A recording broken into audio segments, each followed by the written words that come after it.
السلام علیکم۔ آج ہم سورہ ہجر کی آیت نمبر 9، 10، 11 اور 12 کا مطالعہ کرتے ہیں۔ اعوذ باللہ من الشیطان الرجیم، بسم اللہ الرحمن الرحیم۔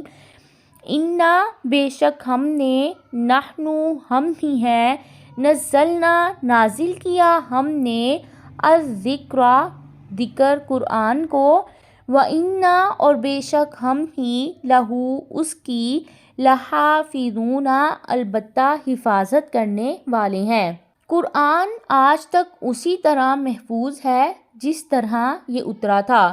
گمراہ عقائد رکھنے والے اس کی آیات میں معنوی تحریف تو کرتے ہیں اور آج بھی کرتے ہیں، لیکن پچھلی کتابوں کی طرح یہ لفظی تحریف سے محفوظ ہے۔ اب ذکر اور قرآن میں فرق کیا ہے؟ اس مقام پر اللہ تعالیٰ نے قرآن کی بجائے ذکر کا لفظ استعمال فرمایا ہے، جس کے لغوی معنی یاد دہانی یا نصیحت کے ہیں، جس سے صاف معلوم ہوتا ہے کہ قرآن اور ذکر دو الگ چیزیں ہیں۔ تو اس سے مراد تمام منزل من اللہ وحی ہوتی ہے، کتاب بھی اور بصیرت بھی جو اللہ تعالیٰ کتاب کو بیان کرنے کے لیے اپنے رسولوں کو عطا فرماتے ہیں۔ اسی بصیرت کو ہم سنت بھی کہہ سکتے ہیں۔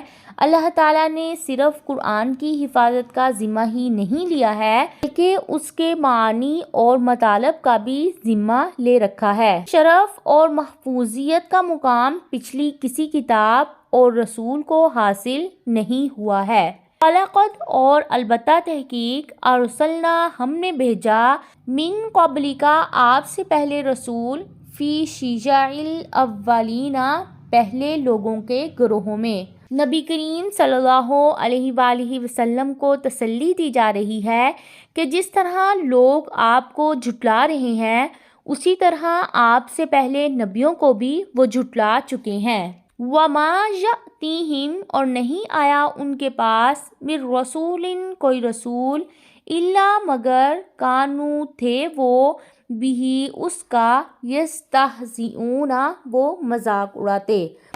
ہر امت کے رسول کی تکذیب ہوئی ہے اور اس کا مذاق بھی اڑایا گیا ہے۔ ذالک اسی طرح، نسلکہ ہم داخل کرتے ہیں اس کو، فی قلوب المجرمین مجرموں کے دلوں میں۔ اللہ تعالیٰ نے فرمایا جس طرح ہم نے ان گزشتہ مجرموں کے دلوں میں گمراہی کو داخل کر دیا ہے، کفار مکہ کے دلوں میں بھی کفر اور ضلالت کو پوست کر دیں گے، پھر وہ اس قرآن پر ایمان نہیں لائیں گے۔ اور ہمیشہ سے اللہ تعالیٰ کی سنت یہی رہی ہے کہ وہ ایسی قوموں کو ہلاک کرتا رہا ہے اور اپنے رسولوں اور ان پر ایمان لانے والوں کو غالب کرتا رہا ہے۔